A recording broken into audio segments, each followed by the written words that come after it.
नमस्ते यहाँहरू सबैलाई। आज मैले चाहिँ हाम्रो पर्वत बस्नेत युट्युब च्यानलमा ज्ञानेन्द्र साईको बारेमा चाहिँ फन्निस्ट भिडियो भनेर राखेको रहेछ।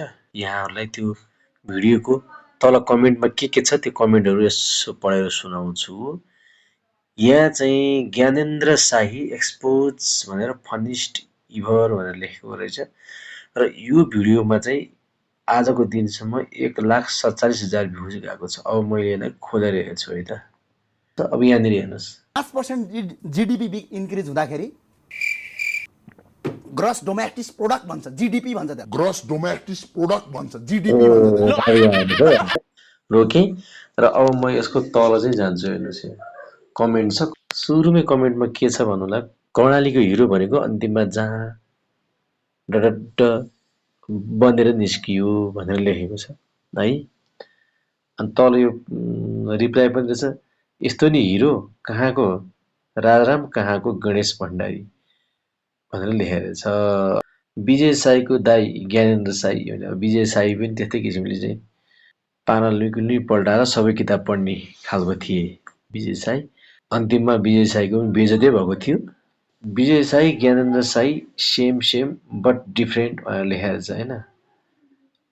एउटै मान्छे सिए अनि इन्जिनियर फेरि चमत्कार भनेर लेखेको छ होइन। सेकेन्ड जोकर आफ्टर हर्क भनेर लेखेको छ। अस्ति क्लास 8मा फेल भएको भनेर कन्फेस गरेको थियो कुन भिडियोमा भनेको छ। टिकाराम यात्री दाईलाई झाँठारे सक्यो त यो ज्ञानेन्द्र साईको राजनीतिक जीवन।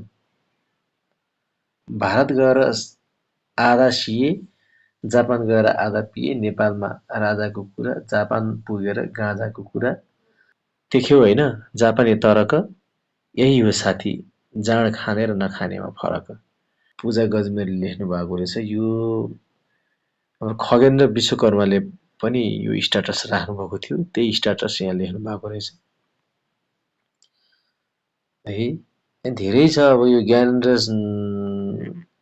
ज्ञानेन्द्रसम्म पुर्याइदिनु पर्यो यो भिडियो भनेर लेखेर छ।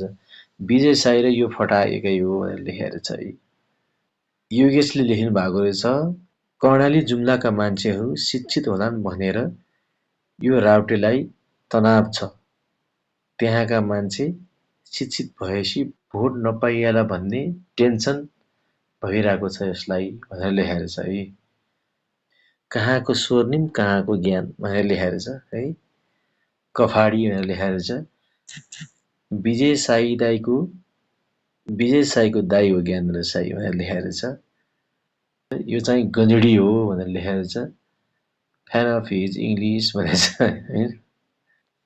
ढाँटी कुरा काटी मिल्दैन भने जस्तो भएको जस्तो लाग्यो मलाई होइन।